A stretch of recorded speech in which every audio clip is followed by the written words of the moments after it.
7% तो खुल्लम खुल्ला ये बता रहे हैं। उसके अलावा पेंशन भत्ता वो 3 फेस का जो कंज्यूमर है वो देगा, या ये गवर्नमेंट देगी? जो सरकार है जिन्होंने उसे गवर्नमेंट ने रख रखा है आदमी को, उसको पेंशन देनी चाहिए, बिजली वाले को वो वसूल करते हैं 3 फेस के कंज्यूमर से। तो ये तो सरासर गलत है ना। लेकिन क्या है कि आम जनता को अभी फिलहाल ये बात का मैसेज समझ नहीं आ रहा है, और आधे से ज़्यादा 60-70% आदमी इस बात को समझ चुके हैं, और आने वाला टाइम इनका बेकार है।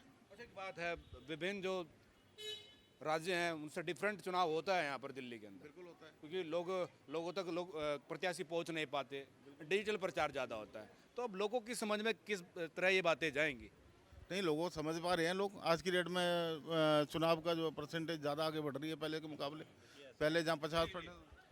भाजपा ऐसी संस्कारित पार्टी है, हमारी पार्टी। वहाँ प्रत्याशी को, जो प्रत्याशी होता है, बिल्कुल नाप तोल के खरा सोना होता है। राजेश अग्रवाल जी हमारे यहाँ से प्रत्याशी हैं। आप पूरे क्षेत्र में चले जाओ और किसी व्यक्ति से पूछो, मुझे नहीं लगता कि वार्ड के अंदर पूरे अनूप नगर से और सेवक पार्क तक कोई ऐसी कॉलोनी होगी जहाँ 10-5 आदमी उन्हें न जानते हों। कहते हैं ना कि पार्षद अपने जो प्रत्याशी बदल दिए, पिछली बार कोई और था, इस बार कोई और है। ऐसा क्यों है? कहीं ना कुछ कमियां रही होंगी। तो सीट वैसे ही महिला थी, और जो डेलिमिटेशन हुआ उसमें पुरुष हो गई, तो हमने प्रत्याशी कहाँ बदला?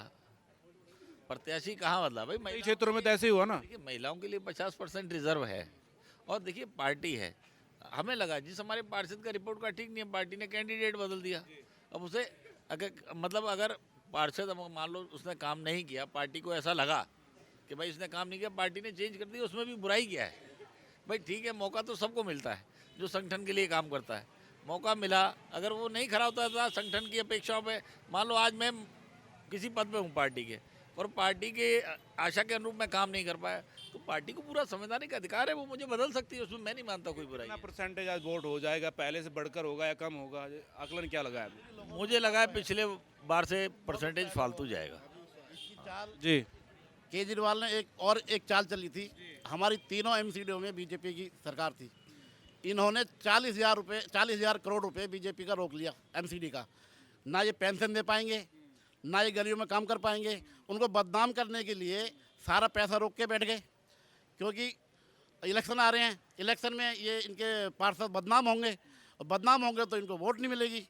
तो सबसे बड़ा अच्छा एक चीज़ और मैं आपको बताता हूँ, हो सकता है लोगों की समझ में ना हो, उनकी जानकारी में ना हो।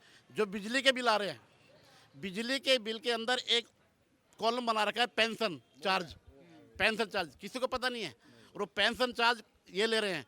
वो कल भी जिक्र हो रहा था, मैं था सेक्टर 21 में था, उधर रोहिणी में, तो उधर भी इसी बात का जिक्र हो रहा था कि जो पेंशन पे हम ही लोगों को करनी पड़ रही है एक तरह से। ऐसा पेंशन चार्ज हमसे ले रहे हैं, और पैसा जा कहाँ रहा है? पेंशन का कहाँ जा रहा है? पेंशन देते नहीं है। पेंशन तो सर 7 साल हो गए बंद हुए दिल्ली में, पेंशन ही नहीं दे रहे।